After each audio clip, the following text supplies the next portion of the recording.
Hi everyone, and welcome back to Channel 20. This is Sandra Wallenberg, and we have an exciting program for you today. It's something that we are all going to have to do at some point in our lives, and that is selling our homes. So we have two amazing people from Wagner Realtor here to speak with us today to tell us what not to do when that time comes, even though we don't want it to come soon, but it will happen later at any rate. So with me, I have Tyler Wagner here on my right, and next to him is Lynn Carter, not Linda, like the country singer, as we were discussing. And they are going to tell us everything that we are doing wrong and how we perhaps should do it better.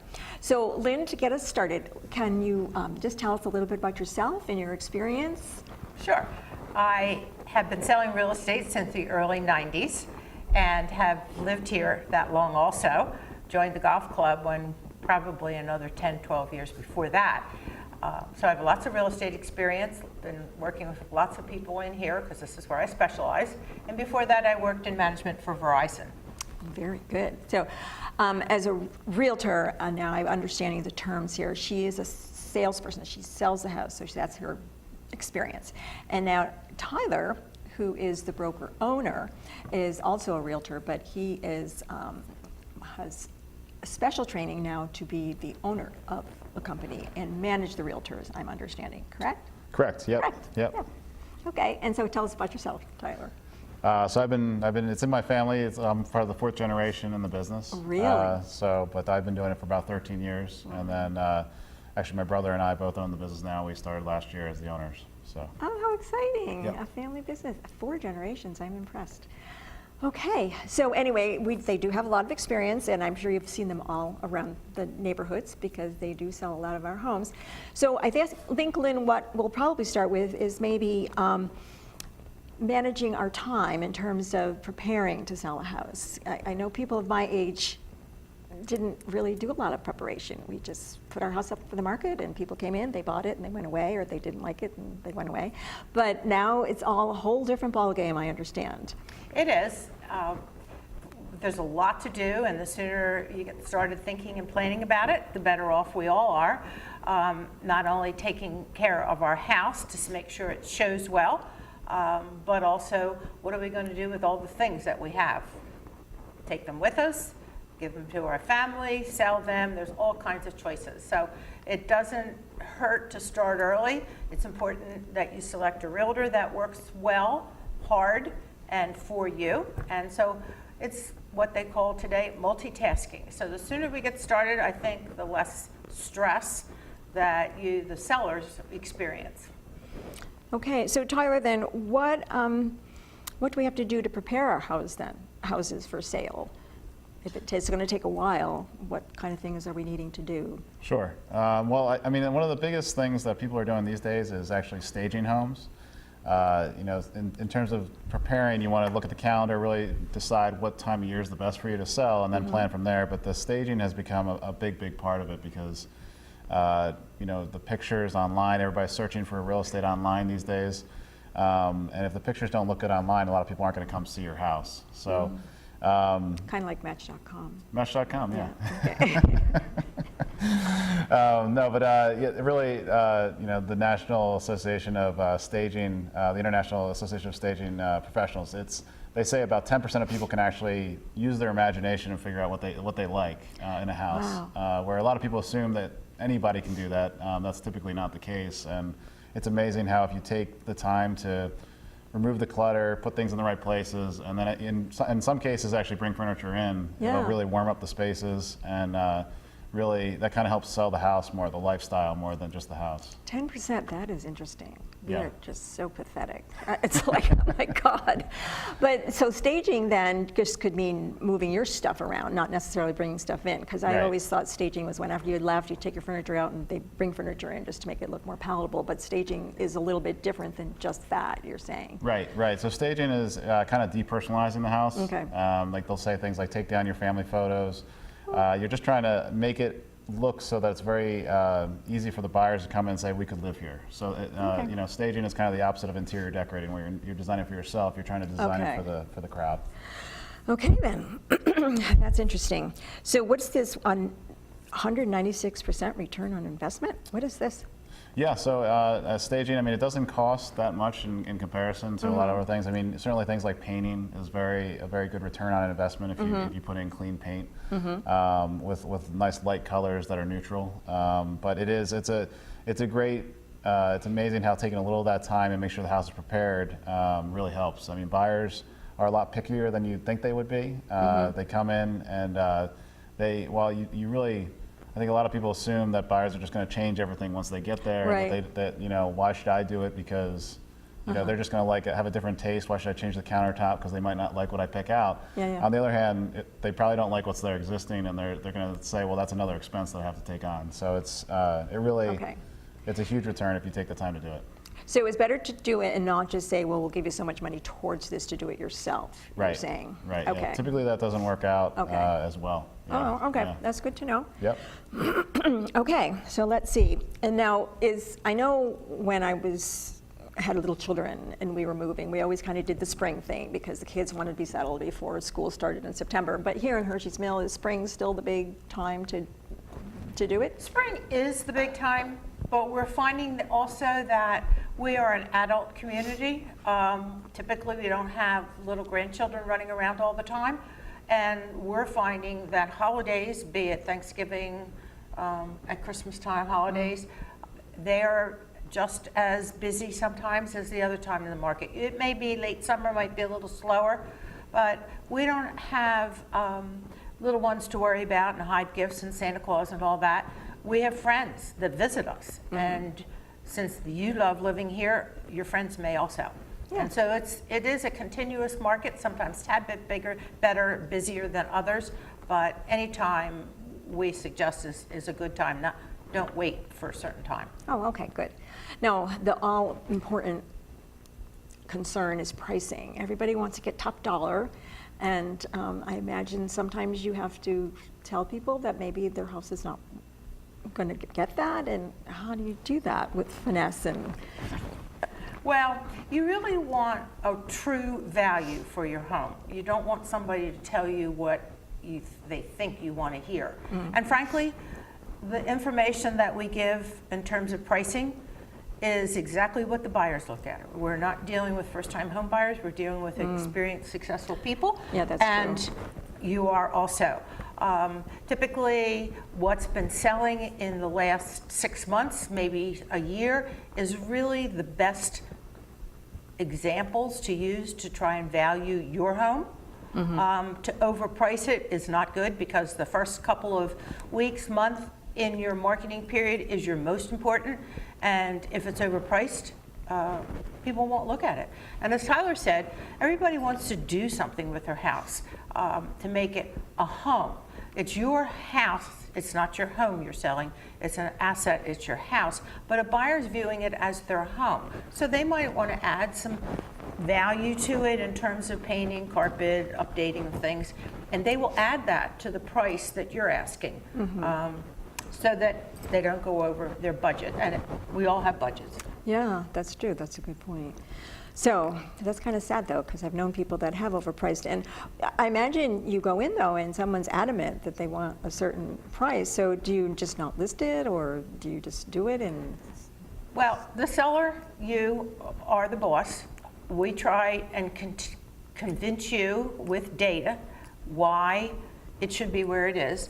If someone is insistent, and we tell them the pluses and minuses, we'll say, okay, we'll try it.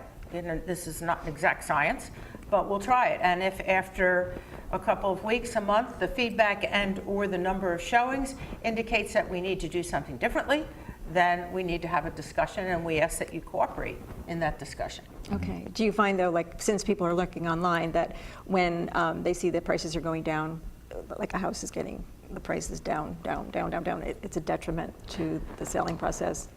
It is. Yeah. It is. You really want to price it right the first time and get it off the market. It is a difficult process, a stressful process for you, and the sooner the house sells, the better. Yeah. So we might as well put our best foot forward in terms of pricing. And as I said, the people we're dealing with are looking at the same numbers you are.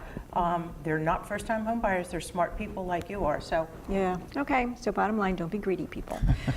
Okay. The other thing too, I would just say is that now with the internet, and everybody's using that. I mean, it's almost, I think 90% of buyers are searching on the internet first before they find houses.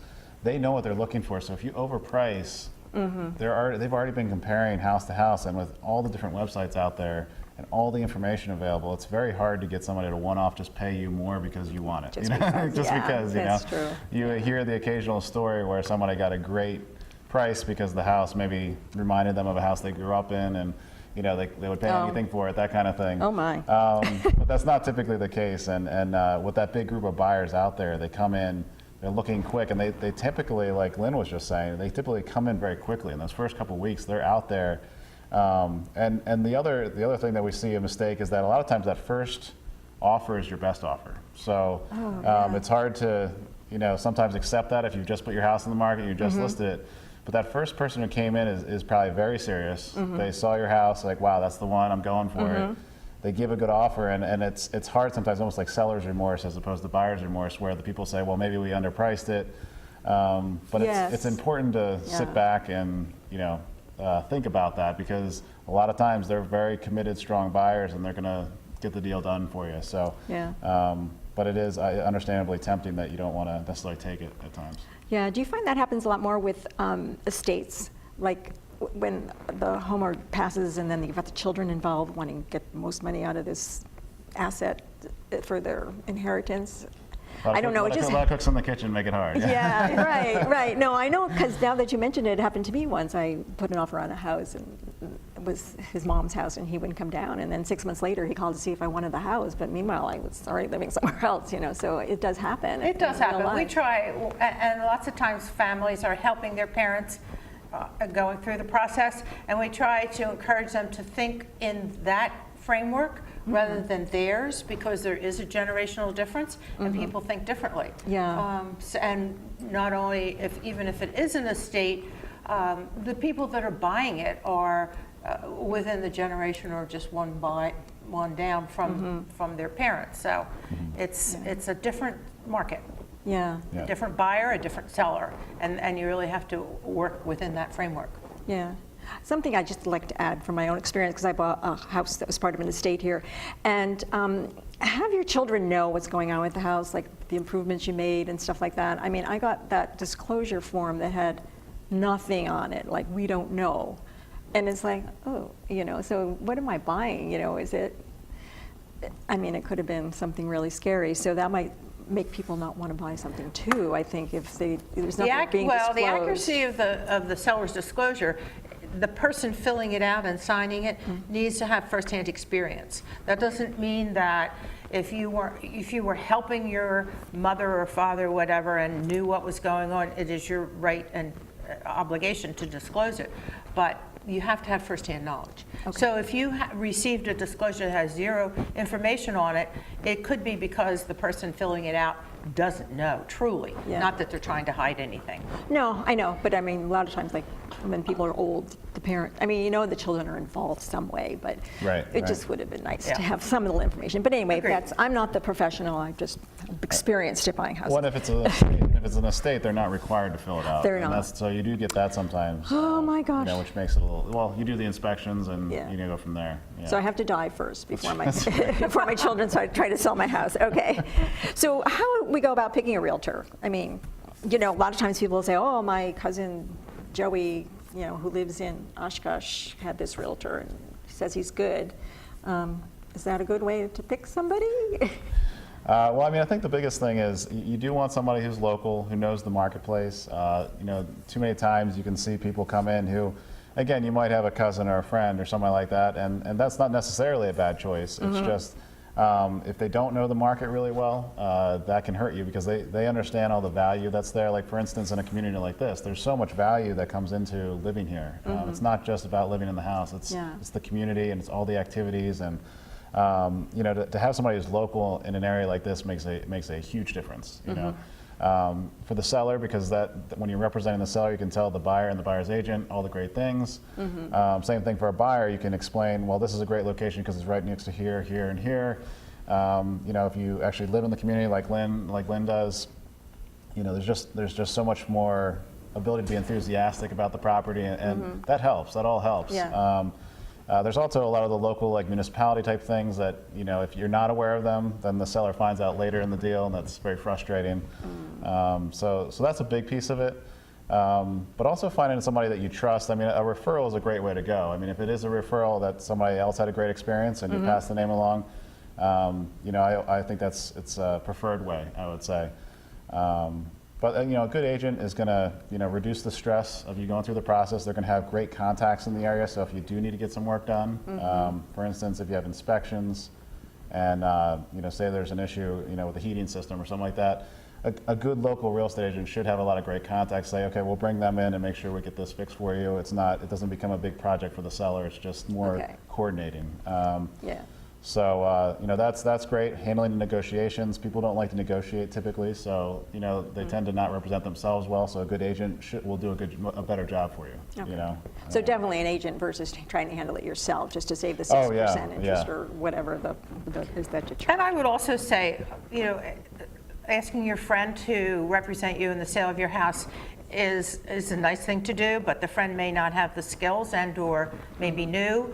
And there are some personal situations that come up, and maybe you don't want to disclose that to a close friend. So that's another reason why you should pick a professional, pick one that works hard, markets your house well, and communicates well with you. And they're really important. Okay. Now, I have a question for you, Lynn, because living here, some of our, do you realtors have biases against the little ABCD older houses? Because I know there's some big, nice, beautiful houses that are in Hershey's Mill, and then we've got our little old rickety ones that have been here since 1980 or so. So is there a big bias? I mean, should we go with a local realtor in the community? Or are you going to keep pushing people away from our little old houses? No, I don't think a good realtor will steer somebody in any particular direction. A buyer's going to tell us what they want, what they need, and what their budget is. And I many times get questions, well, what village is better, or whatever. And you try and point out the assets of each village, rather than this or that or the other. Okay. Sometimes a village, new or older, is dictated only because of features and budget, truly. Okay. And there are some beautiful, beautiful, in my opinion, locations in some of the new, older villages. Yeah. Very good locations. So, and that's important to some people. Sure. Okay, well, thank you very much. So I just wanted to make sure that we were getting lowballed there. No. No. So anyway, so we fixed our house. We planned ahead of time. We got you super realtors here in to help us. And then we get an offer.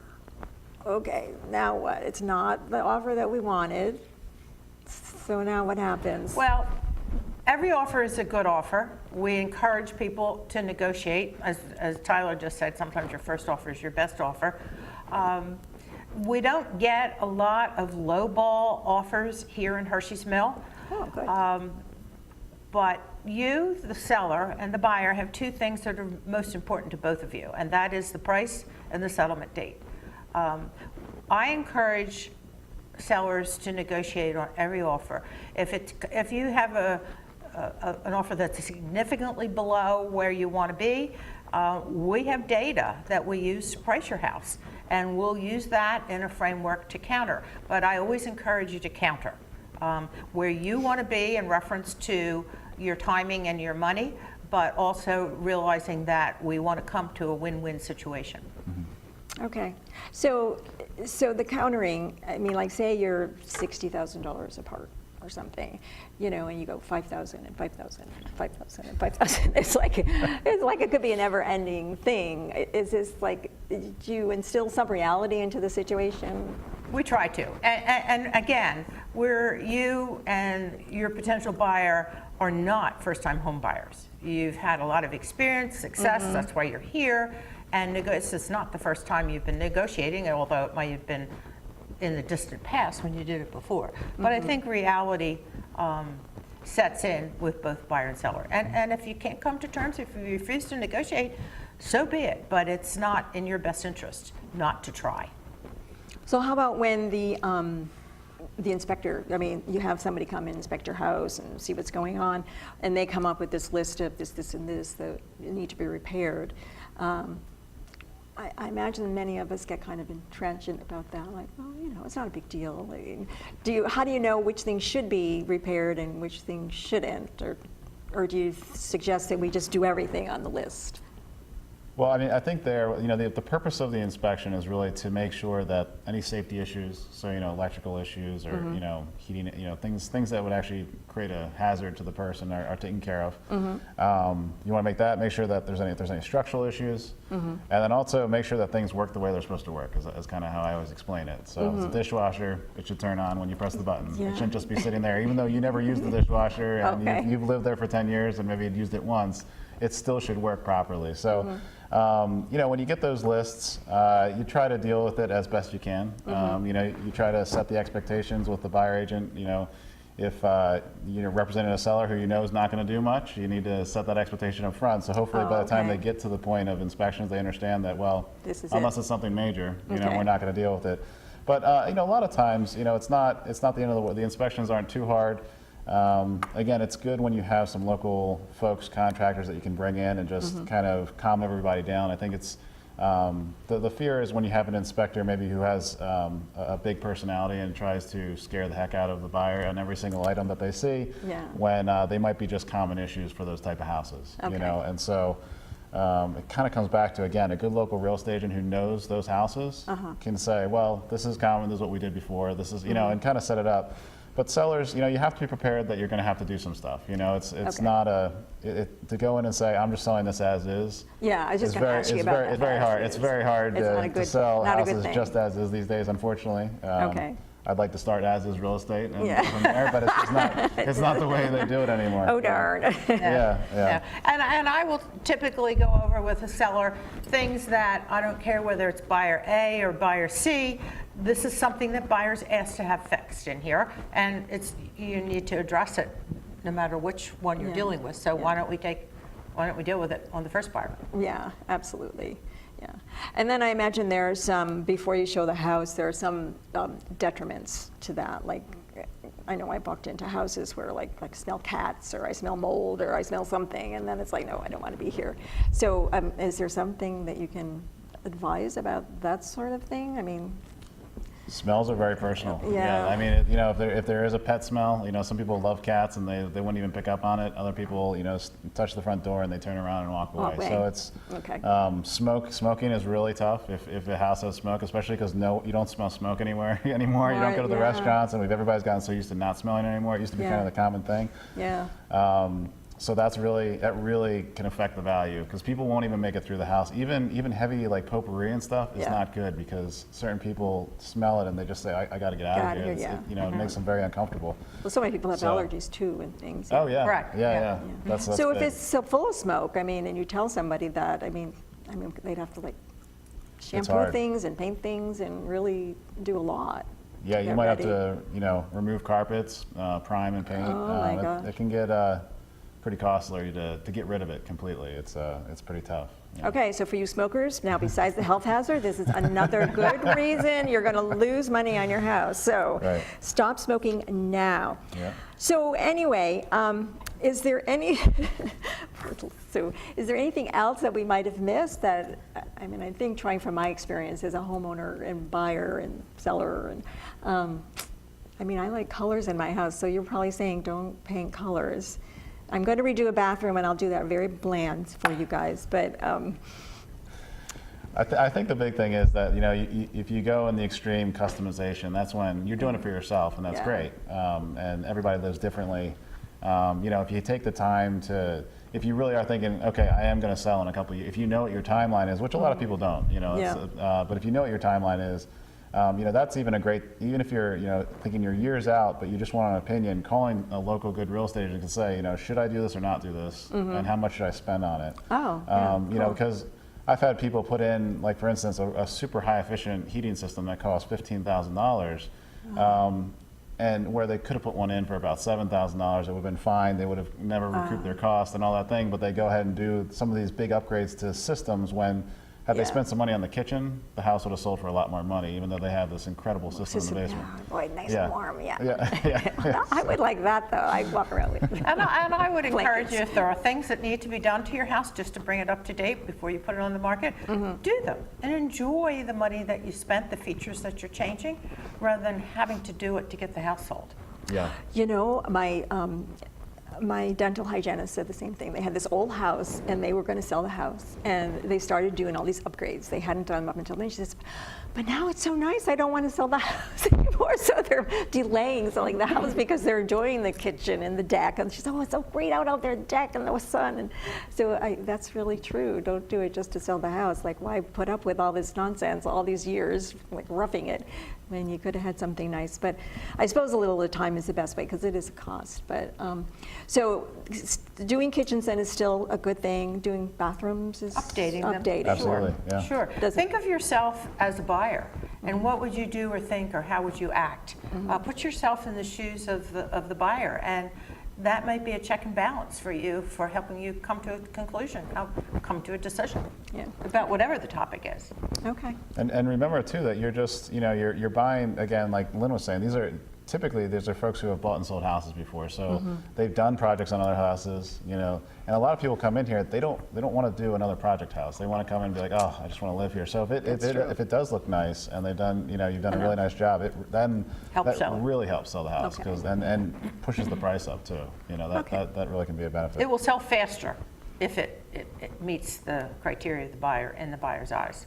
Okay. Really will. Okay. And that's a good idea. You don't want to have people charging you out. No, it's not taking an the- easy process. And taking the dog out for a walk and going, yeah. Oh, yeah. Every time somebody comes. So I think we kind of hit it all. What do you think? Anything big and imposing that we haven't covered, especially for the Hershey's Mill? I mean, there are a lot of positives in the community for sure. People love living here, absolutely love. And when people put their houses on the market, like you may be at some point, it's not because they don't like living here. It's because they're going to life care, it's an estate, they're going to warmer climates, be with the family. It's not because they don't like living here. So that's a definite asset to you when you're going to sell your house. Okay. Is it worth, I know what I was going to ask you too. Like I know as I'm doing upgrades, I'm kind of saving all those Receipts? and things. I mean, are they necessary when you're going to sell the house to show them that, well, yes, I have done this, and does that help at all factor into the cost or not? Well, they see what's been done, factoring in the cost, yes, and from a tax point of view, we're not tax experts, but that's a question that you could ask your accountant Yeah, no, I as was well. just curious in terms of the sales, yes. Yeah. No, I'm doing it for taxes, but I'm just curious if it helped or if you needed it or anything like that. Yeah, it's great, especially if there's like warranties on things and stuff like Okay. that too. I mean, if that can be transferable, keeping it certainly can't hurt. And the other thing too is when appraisers come out to the properties, if you've done things in the last 5 to 10 years, that can actually help support your value. So let's say you get a great offer in your house, but it's a little higher than the other homes in the neighborhood. If you had things that were done in the last 5 to 10 years, the appraiser has a little bit more leeway to say, okay, we can reach a little bit and give you that price compared to, Okay. if you didn't have it. So it does help. Oh, that's right, the appraisers come out. They do. Those nasty Yep. people. Yep. How about, I know another thing that people often do is they buy a year of insurance, if Home anything. warranty? Yeah, home warranty. Is that worth it? Good? Does it? It has value in some places, yes, it's an individual thing, but it also gives a peace of mind because it ensures the operation of whatever items it is insuring. Okay. Well, that's all my questions. So anyway, but I guess, is it all right if we put your number up on the screen so that if they do have other questions or they want you to come out and evaluate and give them some advice, is that something you can do? Because I'm sure we haven't covered everyone's questions. It's too bad we don't have a telephone call in and answer component to this. Then we could just get all Hershey's Mill involved and we could be here for days. But anyway, so the best we can do is to call them, and Tyler, you're not there all the time, but Ann, are you there pretty much full? Right, Lynn? someone is always there to answer Yep. your questions. Okay. 7 days a week, from 10 o'clock in the morning till 5, and if you have hours of appointments that you would like out of those, we're always available. Okay, so we have some personal advisors right here on our campus, so make use of them. And I do hope you enjoyed the program, and let us know, give us some feedback if you want to hear something more. Thank you very much. And Lynn and Tyler, thanks for coming. And to all of Thank you. you out there, thanks for watching. And this is Sandy Wallenberg, say bye-bye.